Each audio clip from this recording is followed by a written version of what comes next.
Year one of the bonding ended with both of them still alive, still functioning, and still maintaining the boundaries they'd established. The council seemed satisfied that Liara had made acceptable match. The queen looked pleased that her political problem had resolved itself smoothly. Jacob's engineering work had expanded to include training programs for integrating human and gender technical approaches.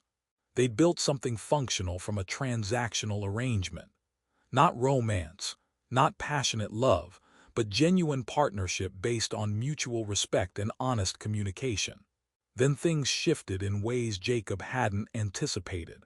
It started small, Liara asking his opinion on council matters beyond just logistics, seeking his perspective on political challenges because she valued how he analyzed problems. They started eating dinner together most evenings, not from obligation, but because the conversations were interesting. She'd talk about her day, he'd talk about his, and they'd discuss everything from technical challenges to political maneuvering to random observations about station life. Somewhere in the second year, Jacob realized he was happy, not in some overwhelming romantic sense, but in the quiet, satisfied way of someone whose life had found sustainable, comfortable rhythm. He enjoyed his work, appreciated his living situation, genuinely liked spending time with Liara. He also realized, with some surprise, that he cared about her beyond the political arrangement. Not love exactly, not yet, maybe not ever, but genuine affection for someone whose company he valued and whose well-being mattered to him.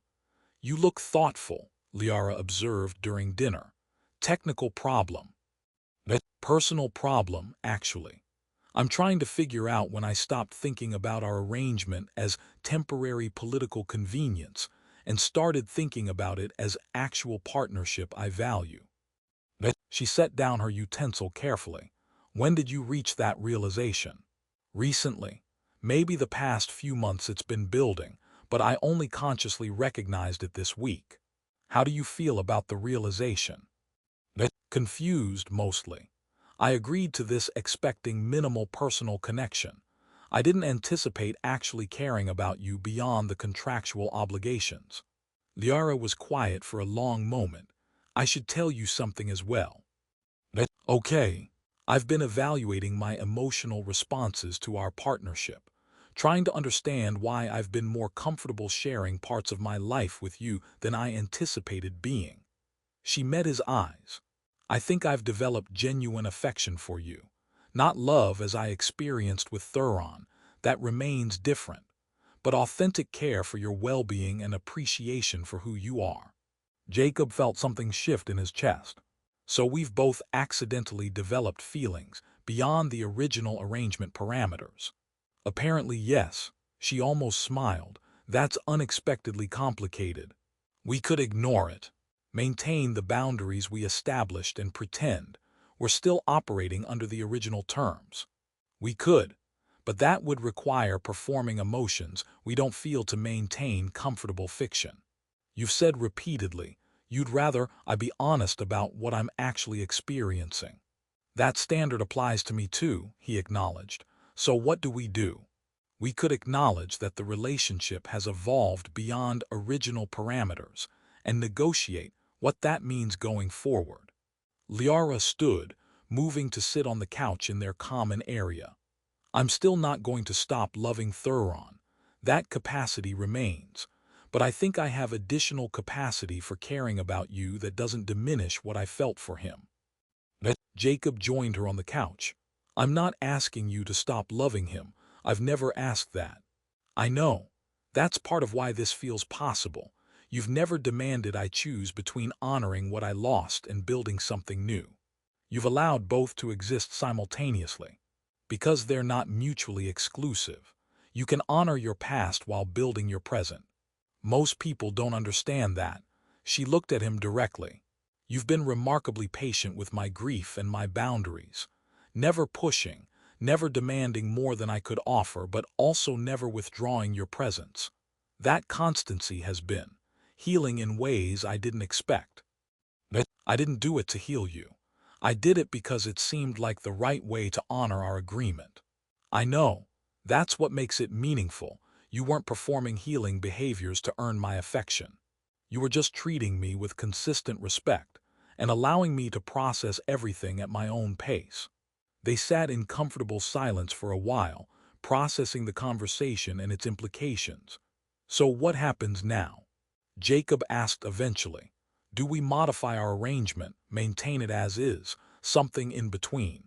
I'd like to try expanding it carefully, not rushing into romantic transformation, but allowing genuine affection room to develop at whatever pace feels authentic. Liara considered, what would you want? Honestly, I'm happy with how things are now. If they develop further, great. If they stay at this level of comfortable partnership, that's also fine. I'm not looking for specific outcome, just sustainable situation that works for both of us. That's remarkably reasonable. I've had practice being reasonable about suboptimal situations. This one happens to be significantly better than suboptimal, which makes being reasonable even easier. She did smile this time. Actually smile, not just almost smile. You're quite possibly the only person who could make this arrangement work. I'm just the person who was available when your mother made the offer. Someone else might have done equally well. No, someone else would have tried to replace Thuron or erase his presence from my life.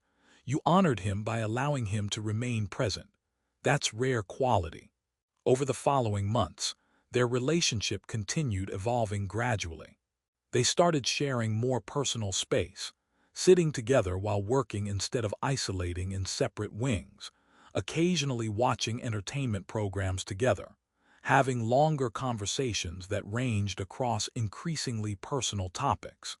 Liara talked more about Thuron, but now it felt less like testing Jacob's tolerance and more like genuinely sharing important parts of her history.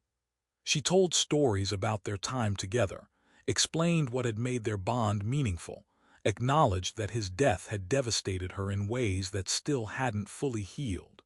Jacob listened and asked questions and never tried to diminish what she'd experienced. He shared his own stories about life before the war, his family, the technical work that had always fascinated him. They built understanding through accumulated small exchanges rather than dramatic emotional revelations. My mother asked how the arrangement is working, Liara mentioned one evening, maybe 18 months after the bonding. What did you tell her? That it's working considerably better than expected, that you've been unexpectedly excellent partner who respects boundaries while also being genuinely present. She paused. She seemed satisfied. I think she was worried we'd barely tolerate each other. We've exceeded tolerance by substantial margin. We have. Liara looked at him directly. I want to tell you something I haven't told anyone else. I'm listening. When I agreed to this arrangement, I was certain I'd never develop genuine feelings for anyone again. I thought that capacity had died with Thuron. But you've proven that wrong, not by replacing what I lost, but by showing me I have room for additional connection that exists alongside it. Her voice carried emotion he rarely heard from her. Thank you for being patient enough to let me discover that. You're welcome, though I should mention I wasn't being patient for strategic purposes. I was just being myself. I know. That's what makes it valuable. You weren't performing patience to earn my affection. You were genuinely accepting the relationship parameters we'd established. They sat together in the comfortable silence they'd developed, and Jacob reflected on the strange path that had brought him here. 5 years ago, he'd been a prisoner wondering if he'd ever go home. Now he was bonded to someone who genuinely cared about him, doing work he enjoyed, living a life that felt sustainable and meaningful. It wasn't the life he'd planned. It had started as purely transactional arrangement he'd accepted because the alternative was unknown. But it had become something real through accumulated small choices to honor agreements, respect boundaries, and allow connection to develop at its own pace without forcing it into predetermined shapes. The Queen's original offer, marry my widowed daughter and you're free, had been purely political calculation. She'd expected functional arrangement that solved administrative problems. What had developed was considerably more than that. not because anyone had demanded it or engineered it, but because both he and Liara had chosen to honor the reality of their situation while remaining open to whatever it might become. That, Jacob reflected, was possibly the most profound kind of freedom, not just escape from imprisonment, but the ability to build meaningful life within constraints by accepting them honestly and working with what actually existed rather than demanding it transform into something else. Liara had taught him that honoring loss didn't prevent building new connections. He taught her that someone could stand beside grief without trying to erase it. Together, they'd built partnership that the Queen probably hadn't imagined possible when she'd made her calculated offer. Sometimes the most important transformations came not from dramatic gestures, but from consistent small choices, to respect what someone needed even when it wasn't what you might have wanted. Humanity's strength had never been conquest or force.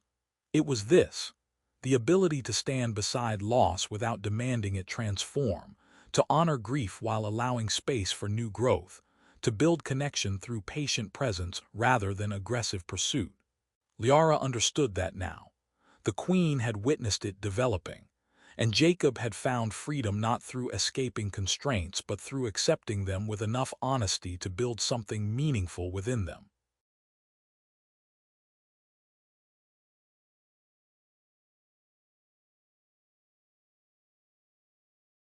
The first weeks established patterns that resembled functioning household without requiring actual personal connection.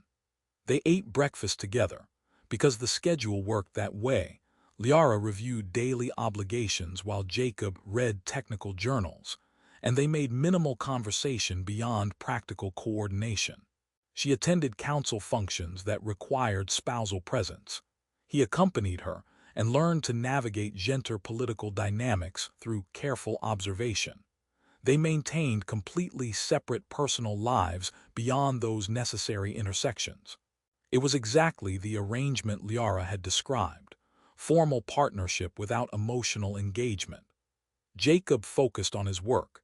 The engineering division had officially hired him as consultant now that he had legal status, and the problems they brought him were genuinely interesting. He fixed environmental systems, upgraded aging power distribution networks, occasionally got asked to explain human technical approaches to skeptical genter engineers. One evening, about 6 weeks after the bonding, he was working on diagrams in the common area when Liara emerged from her wing looking exhausted. She stopped when she saw him, apparently surprised he was still awake. "Technical problem?" she asked, gesturing at his displays. "Power distribution optimization. The current network has inefficiencies that compound over time. I'm trying to find a solution that doesn't require rebuilding the entire infrastructure." She moved closer, studying the diagrams. "You enjoy this work. It's satisfying to fix things that are broken. Clear problem, concrete solution, measurable improvement." He highlighted several sections. "Plus it's challenging enough to be interesting without being impossible." Thuron used to say similar things about tactical problems. She said it matter-of-factly, without emotional weight. He liked challenges that required creative solutions within defined constraints. Jacob had learned that Liara would sometimes mention Thuron casually, testing whether it would make him uncomfortable. Early on, he'd responded with simple acknowledgement. "That makes sense," or "interesting perspective," and she'd seemed satisfied he wasn't going to react badly. Now these mentions happened occasionally without tension. "Tactical problems and engineering problems have similar structure," he offered. "Defined objectives, limited resources, need to find optimal path through constraints." He would have liked talking to you about that. Liara sat in one of the common area chairs. Most people couldn't follow his tactical analysis. They'd nod politely, but their eyes showed incomprehension. "I get that response when I explain power distribution problems to non-engineers. People want simple answers to complex questions." "Exactly." She was quiet for a moment. "I'm told you're doing well with the engineering work. The division lead mentioned you solved a cooling system problem they'd been struggling with for months." The cooling system had interesting failure pattern.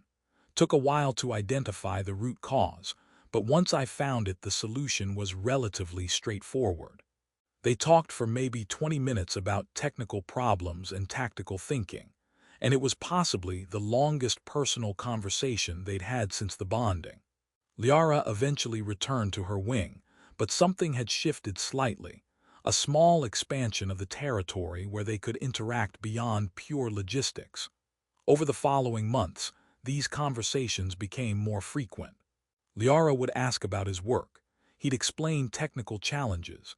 She'd sometimes share observations about council politics or mention things Thuron had said or done. Jacob learned to listen to the memories without trying to compete with them, to acknowledge Thuron's continued presence in her life without feeling threatened by it. "Why doesn't it bother you?" she asked one evening, maybe 4 months into the bonding. "When I talk about him. Because he was important to you, and pretending he wasn't doesn't serve any useful purpose. I'd rather you be honest about what you're thinking than perform emotions you don't feel to protect mine." Most would find constant mention of deceased former mate to be uncomfortable. Most probably entered their marriages with different expectations. I entered ours knowing exactly what it was, political arrangement where you'd maintain boundaries. You mentioning Thuron is part of maintaining those boundaries. That's working as designed. Liara studied him. "You're remarkably pragmatic about this situation."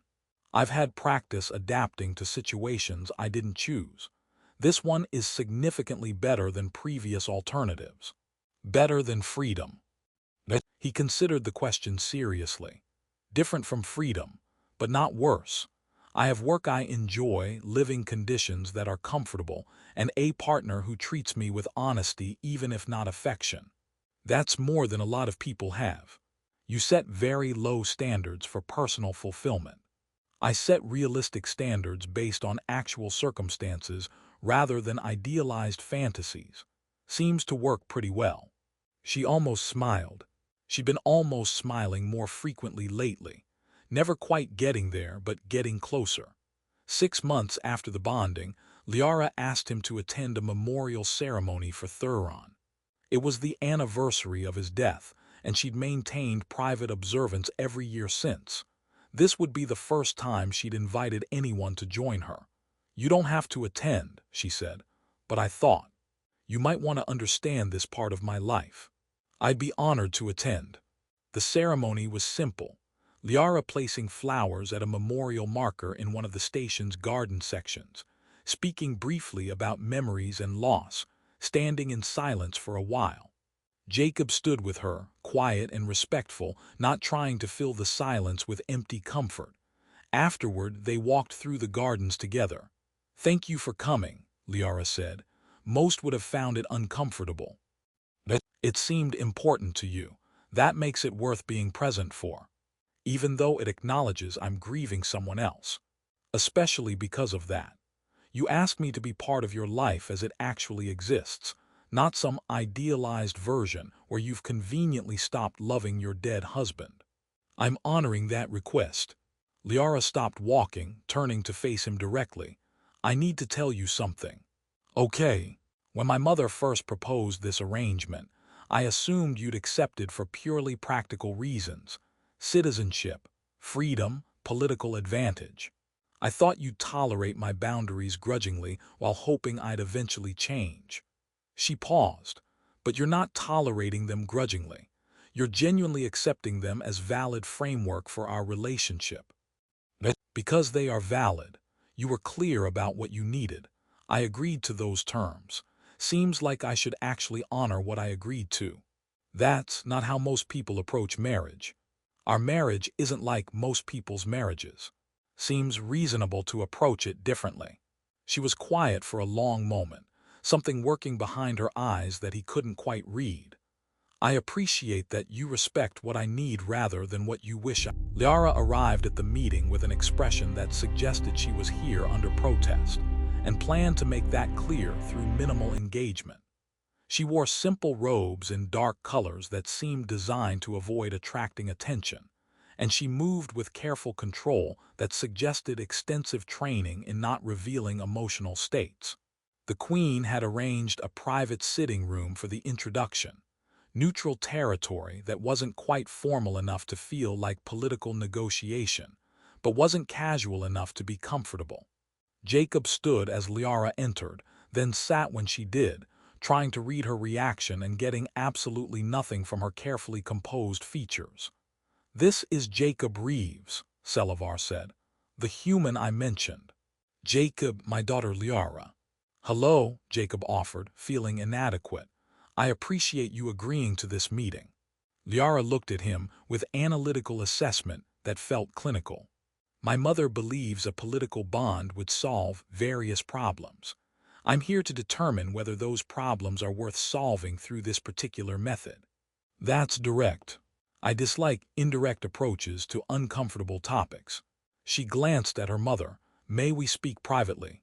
Selivar stood. "I'll be available if you need me." She departed, leaving them alone in the sitting room. Liara was quiet for a long moment, studying him with that same analytical intensity. "You were a prisoner. For 5 years, yes.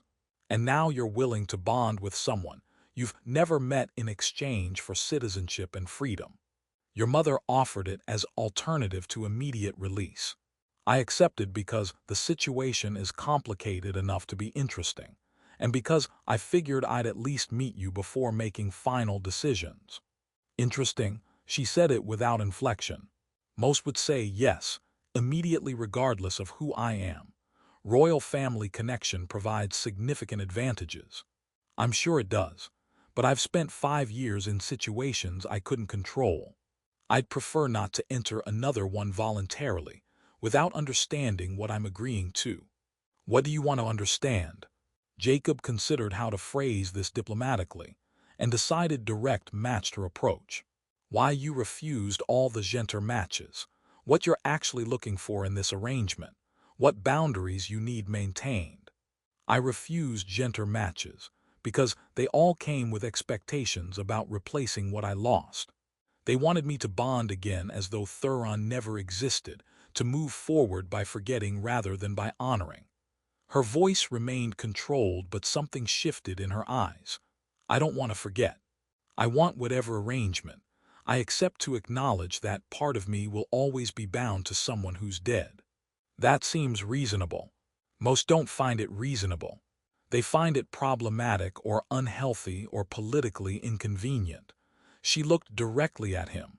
"What would you expect from this bond if we proceed?" "Honestly, I'm still figuring that out. Your mother framed it as political partnership that wouldn't require personal engagement beyond what you're comfortable with. That seems like low bar to meet. You'd accept formal bond without expectation of romantic attachment." "I've been a prisoner for 5 years. I've learned to accept situations that aren't ideal. Being married to someone who doesn't love me but treats me with basic respect would be significant upgrade from detention." Liara almost smiled. "Almost. You have very low standards for relationship quality. I have realistic expectations about situations that start with 'marry my widowed daughter and you're free.' I'm not expecting romance novel. I'm expecting complicated political arrangement that might become tolerable if we're both reasonable about it." She was quiet for a while, apparently processing this. "My mother believes you're competent with technical systems and capable of working within our culture without causing incidents. I fixed a lot of broken equipment and learned to communicate effectively with engineers who didn't initially trust me. Does that count as relevant qualification? It suggests you can adapt to difficult circumstances without becoming resentful." She stood, moving to look out the windows. "I should be clear about something. I will never love you the way I loved Thuron. That capacity was exhausted when he died. If you're hoping time or patience will change that, you'll be disappointed." Jacob stood as well, moving to stand at respectful distance. "I'm not trying to replace anyone or expecting you to feel things you don't feel. I'm just trying to understand what this arrangement would actually look like. It would look like formal political partnership. We'd live in the same residence. attend necessary social functions together, present unified front for council purposes. But the personal dimensions would remain separate unless and until we both decided otherwise. So, roommates who are technically married for political convenience. Essentially, yes. She turned to look at him. Most would find that arrangement unsatisfying. Most weren't prisoners for 5 years. I've learned to find satisfaction in small improvements to bad situations. This would be significant improvement. Liara studied him for a long moment. I'll accept the bond. But I'm establishing clear boundaries now. I will honor Thuron's memory openly. His name will remain present in my life. If you cannot tolerate that, decline now. I can tolerate that. I'd rather you honor what you lost than pretend it never existed. Why? Because pretending loss doesn't exist doesn't actually make it go away. Just makes people perform emotions they don't feel, which seems exhausting for everyone involved. Something shifted in her expression, not quite approval but maybe recognition that he'd said something she hadn't expected. We'll proceed then.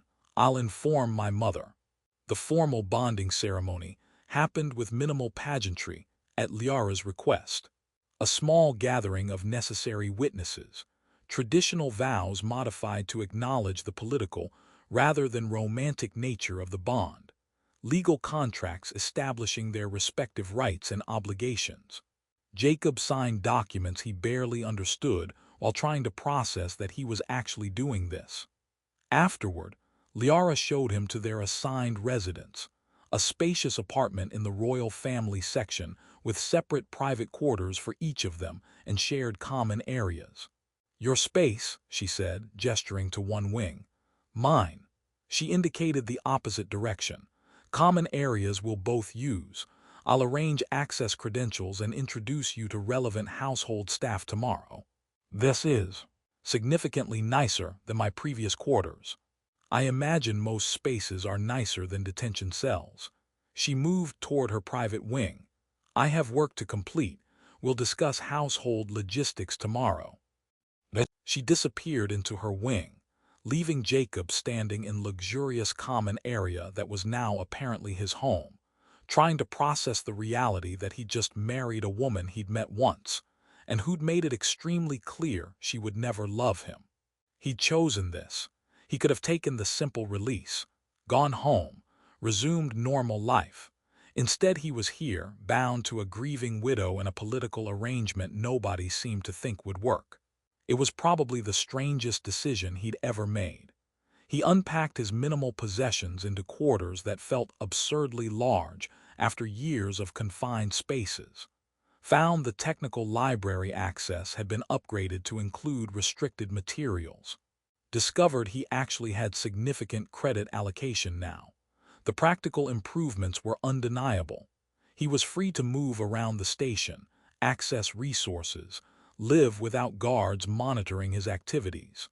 The bond had delivered everything the Queen had promised in terms of status and freedom.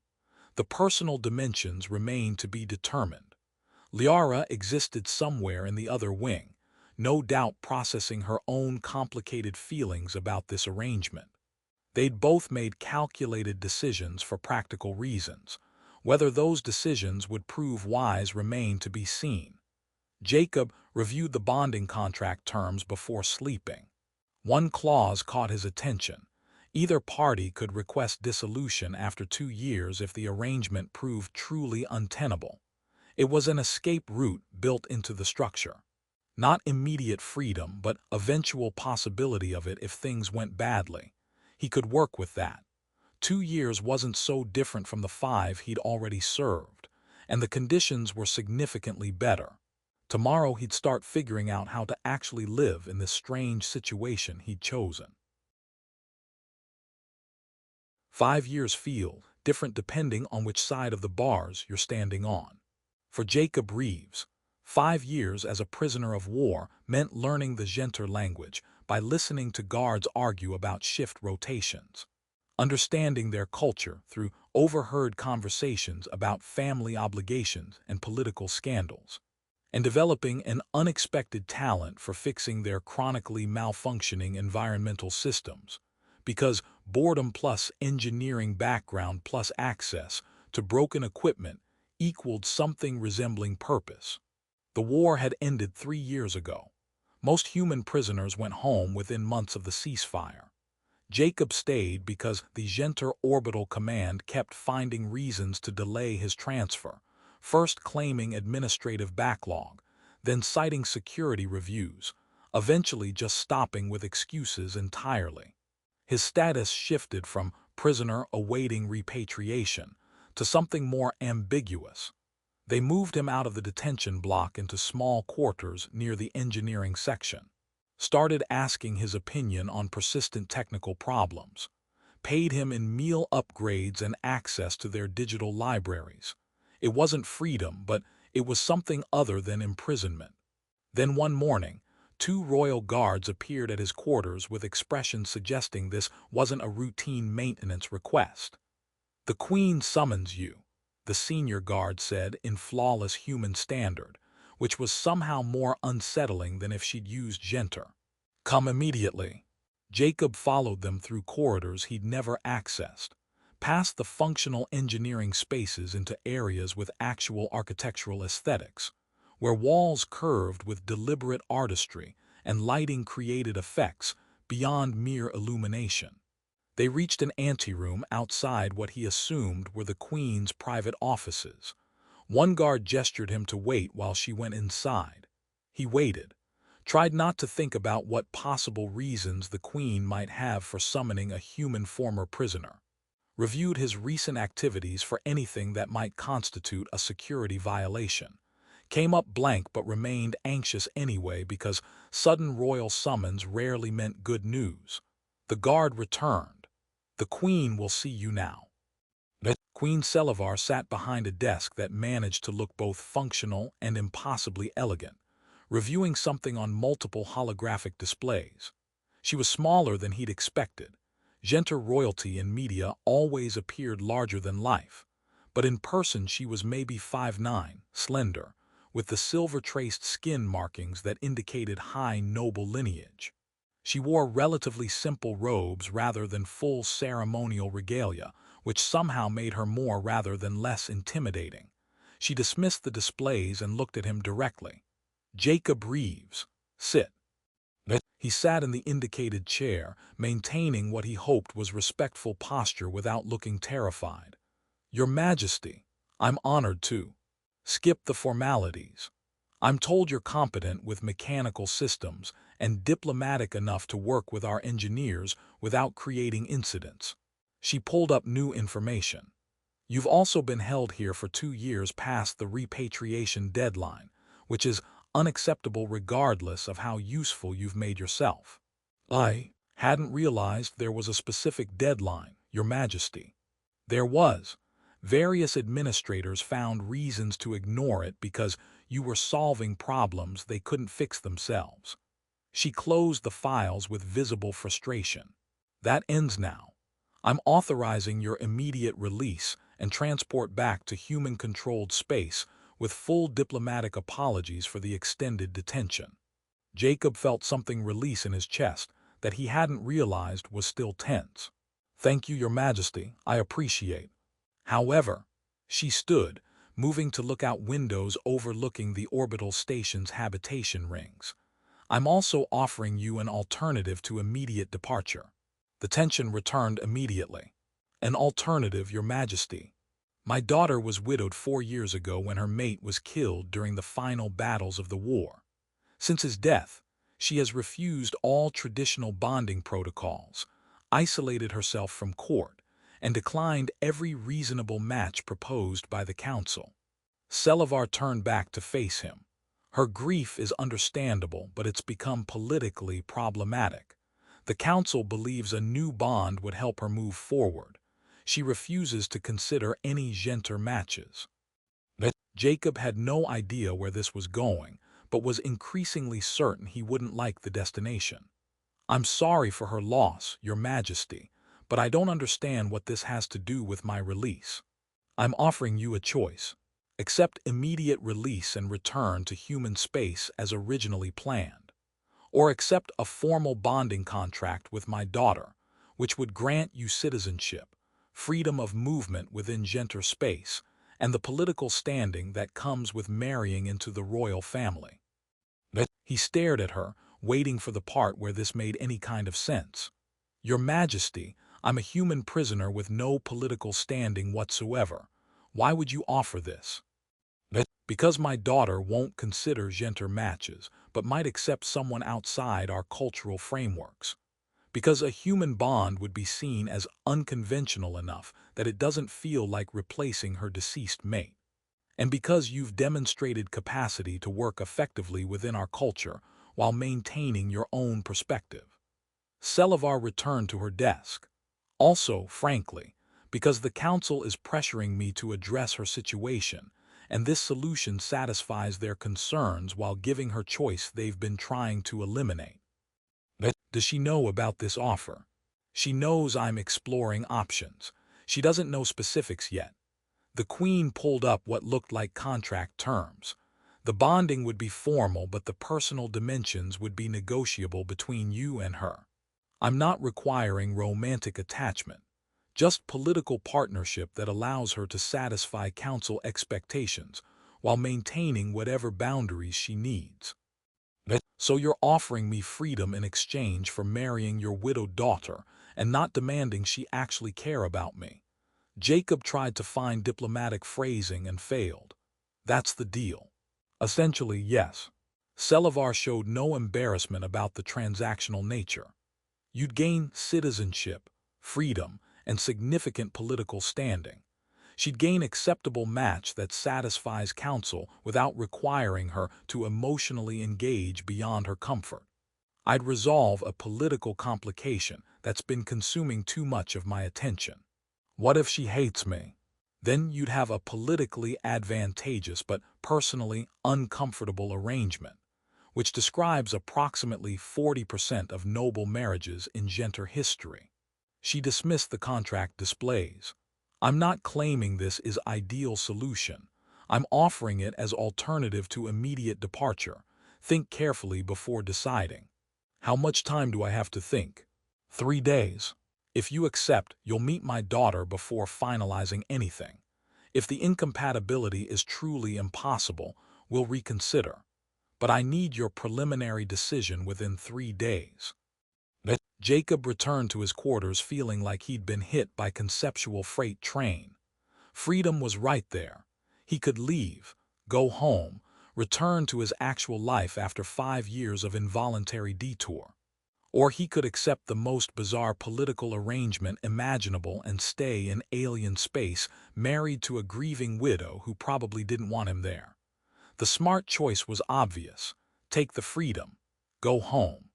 Resume normal existence. But something made him hesitate. Maybe curiosity about the daughter who'd refused all matches for 4 years. Maybe the realization that home might not exist the way he remembered after 5 years away.